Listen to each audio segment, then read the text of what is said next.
भीमराव अंबेडकर की दिखाई राह आसान नहीं थी। उस पर चलना जीवन को दांव पे लगाना था। ऐसी ही एक यात्रा की कहानी जिसमें लड़ते हुए संघर्ष में चोटें भी आई, दुख भी मिला, परंतु उसने हार नहीं मानी। दलित संघर्ष की गाथा एक है बहन जी। आइए सुनते हैं इस श्रृंखला की 10वीं कड़ी। स्वास्थ्य सेवा के बुनियादी ढांचे को बढ़ाने के लिए मायावती जी सरकार के प्रयास सराहनीय रहे हैं और इसका नोएडा और आसपास के क्षेत्रों के निवासियों पर स्थायी सकारात्मक प्रभाव पड़ा है। उनके नेतृत्व में एससी और एसटी समुदायों को भूमि आवंटन में महत्वपूर्ण प्रगति हुई। 5,596 व्यक्तियों को 1054.879 हेक्टेयर कृषि भूमि आवंटित की गई। सरकार के सक्रिय दृष्टिकोण के परिणामस्वरूप 74 एफआईआर दर्ज की गईं और कृषि भूमि पर अवैध कब्जे में शामिल 88 लोगों की गिरफ्तारी हुई। 2007 में मायावती जी ने ग्रेटर नोएडा में प्रतिष्ठित 500 करोड़ रुपए $63 मिलियन मान्यवर Kanshi Ramji multi speciality hospital launch किया, जिसने अप्रैल 2013 में अपनी ओपीडी सेवाएं शुरू की। यह अत्याधुनिक अस्पताल एक निवेश के साथ 510 करोड़ रुपए $64 मिलियन का लक्ष्य नोएडा और पड़ोसी क्षेत्रों के निवासियों को असाधारण स्वास्थ्य सेवाएं प्रदान करना है। अस्पताल के आधुनिक बुनियादी ढांचे और उन्नत चिकित्सा सुविधाओं ने इसे क्षेत्र में एक महत्वपूर्ण स्वास्थ्य सेवा संस्थान के रूप में स्थापित किया है, जो विभिन्न प्रकार की चिकित्सा विशिष्टताओं को पूरा करता है और रोगियों को विभिन्न उपचार विकल्प प्रदान करता है। सार्वजनिक सेवाओं को और बेहतर बनाने के लिए चीनी सूचना सेवा एसएमएस और आईवीआरएस सुविधा द्वारा समर्थित एक मॉडल वेबसाइट विकसित की गई थी। मायावती जी ने लखनऊ में उल्लेखनीय 63.5 करोड़ रुपए $8 मिलियन 286 बेड वाले सुपर स्पेशलिटी सेंटिनरी अस्पताल और सीएसएमएमयू में 50 बेड वाली क्रिटिकल केयर यूनिट का भी उद्घाटन किया। इसके अलावा उन्होंने स्वास्थ्य पेशेवरों के वेतन में वृद्धि करके उनकी भलाई को प्राथमिकता दी। इसके अलावा उनके प्रशासन ने प्रतिष्ठित संत रविदास कला सम्मान पुरस्कार की स्थापना की, जिसमें $1.25 लाख रुपए $1,600 का उदार नकद पुरस्कार दिया जाता था। 121 इसके अलावा सावित्रीबाई फुले बालिका शिक्षा मदद योजना पहल के माध्यम से मायावती ने समानता और सशक्तिकरण के प्रति अपनी अटूट प्रतिबद्धता का प्रदर्शन करते हुए 2008 से 2011 तक वंचित मुस्लिम स्कूली छात्राओं की शिक्षा के लिए सक्रिय रूप से काम किया। उल्लेखनीय रूप से उन्होंने 10 लाख से अधिक साइकिलों के वितरण को सफलतापूर्वक पूरा किया, जिससे इन योग्य व्यक्तियों को नई गतिशीलता और शिक्षा तक पहुंच प्रदान की गई। 6 मार्च 2012 को बहुजन समाज पार्टी ने समाजवादी पार्टी के हाथों अपना बहुमत खो दिया, जिसके कारण अगले दिन मायावती ने उत्तर प्रदेश के राज्यपाल को अपना इस्तीफा सौंप दिया। इससे वह पूरे 5 साल का कार्यकाल पूरा करने वाली पहली मुख्यमंत्री बन गईं। इसके बाद 13 मार्च 2012 को उन्होंने राज्यसभा के लिए नामांकन पत्र दाखिल किया और 22 मार्च को निर्विरोध चुनी गईं। मुख्यमंत्री के रूप में अपने पूरे कार्यकाल के दौरान मायावती को कई चुनौतियों और विवादों का सामना करना पड़ा। हालांकि उनके इस्तीफे ने उत्तर प्रदेश के राजनीतिक परिदृश्य में एक महत्वपूर्ण मोड़ ला दिया। समाजवादी पार्टी के बहुमत ने प्रगति की नई संभावनाएं और रास्ते खोले। राज्यसभा के लिए मायावती के नामांकन से यह स्पष्ट हो गया कि उनका राजनीतिक करियर अभी खत्म नहीं हुआ है। उनके निर्विरोध निर्वाचन की घोषणा ने राज्य के भीतर उनकी स्थिति और प्रभाव को और मजबूत कर दिया। चुनौतियों और विवादों के बावजूद मायावती के इस्तीफे ने उत्तर प्रदेश की राजनीतिक गतिशीलता में एक बहुत जरूरी बदलाव की शुरुआत की।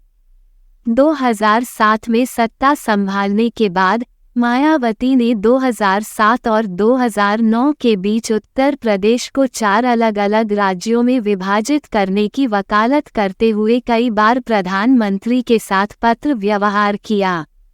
आखिरकार 15 नवंबर 2011 को उनकी कैबिनेट ने प्रशासन और शासन को बेहतर बनाने के लिए इस प्रस्ताव को मंजूरी दे दी।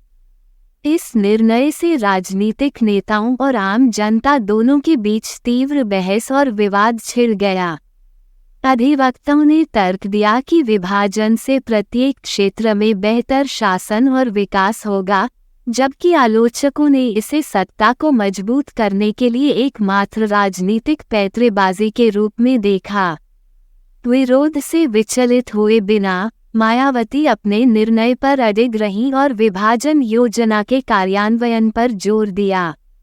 हालांकि ये प्रक्रिया जटिल और कठिन साबित हुई, जिसके लिए न केवल प्रशासनिक समायोजन की आवश्यकता थी, बल्कि प्रत्येक नए राज्य के लिए संसाधनों के आवंटन और बुनियादी ढांचे के विकास की भी आवश्यकता थी। इसके अलावा विभाजन ने महत्वपूर्ण सांस्कृतिक और भाषाई चुनौतियां प्रस्तुत की, क्योंकि नवगठित राज्यों को अपनी विविध पहचानों को समायोजित करने और संरक्षित करने के तरीके खोजने थे।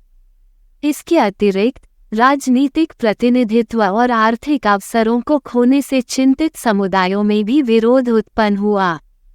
इन बाधाओं के बावजूद प्रत्येक क्षेत्र में शासन और विकास को बढ़ाने के लिए मायावती के अटूट दृढ़ संकल्प ने उन्हें विभाजन की जटिलताओं से निपटने के लिए प्रेरित किया, जिसके परिणामस्वरूप अंततः प्रगति के अनूठे रास्ते वाले नए राज्यों का निर्माण हुआ। समाजवादी पार्टी के प्रभुत्व के आगमन के साथ राज्य उत्सुकता से प्रगति के प्रति नए परिप्रेक्ष्य और सशक्त समर्पण के युग की आशा करता है।